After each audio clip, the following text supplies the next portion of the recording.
kindergartners. Today we're going to do a directed drawing of a flower. As you can see, this is a beautiful completed flower here. We're going to study some lines as we're doing our drawing.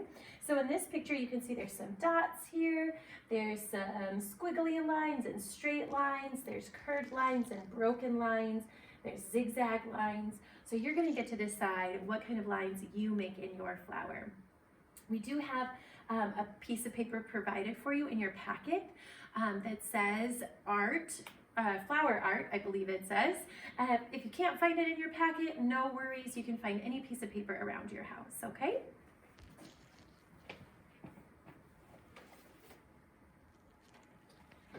Okay, to get started, you could use a pencil if you would like. I'm going to use a crayon actually, just so that way the camera can see what I'm doing.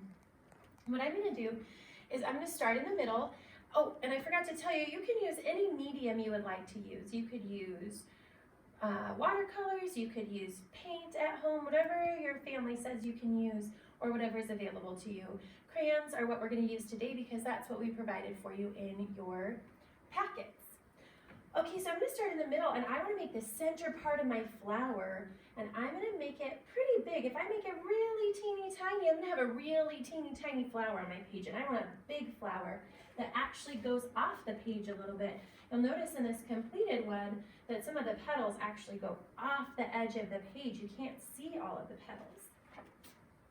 So I'm going to make a nice big center to my flower.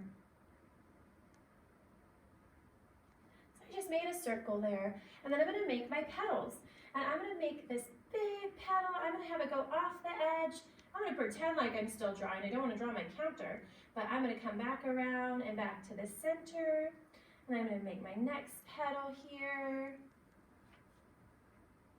And I might turn my page just so I can do it going up. It's more comfortable for me. Whatever works for you. I'm going to make another nice big petal.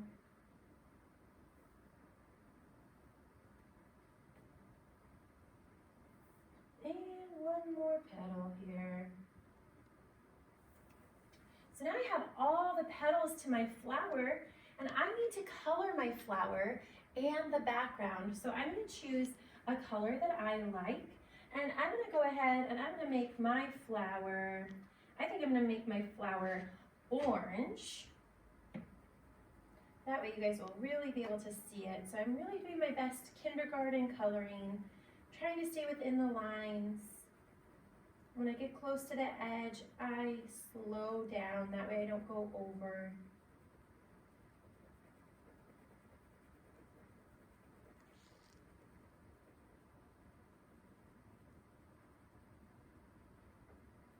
There's that one, and I'm going to color one more. I'm not going to color all of them today. You guys know what it would look like to have all the flowers colored, all the petals colored. That's what you'll do for yours.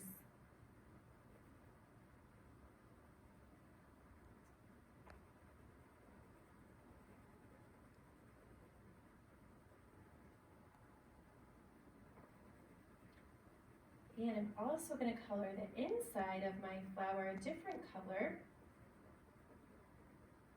I'm going to use yellow. I don't know if you'll be able to see it, if it will show up very well for you on the camera.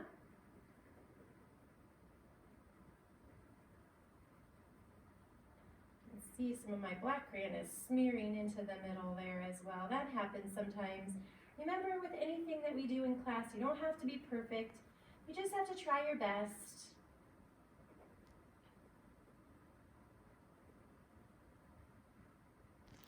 Okay, and if I had colored all of my petals and the inside of my flower, then I could color my background. So I'm going to go ahead and color the background of my flower purple here.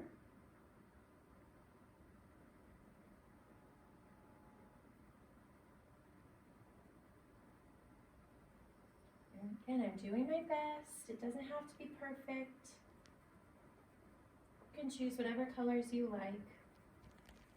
I'm not going to color the whole background for you because you know what that would look like.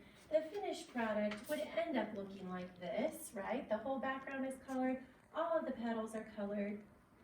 And then what you're going to do is you're going to pick a couple of colors to use to make your line study. So what I might do is I might take my green and I'm gonna do a different type of line in each petal. So in this petal, I might wanna do a squiggly line. So I might make a nice squiggly line here.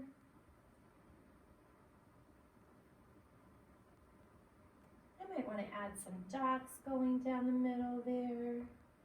Maybe some dots on the outside as well. I'm going to use a different color for my next petal. This time I'm going to use blue, and I might do maybe some broken lines.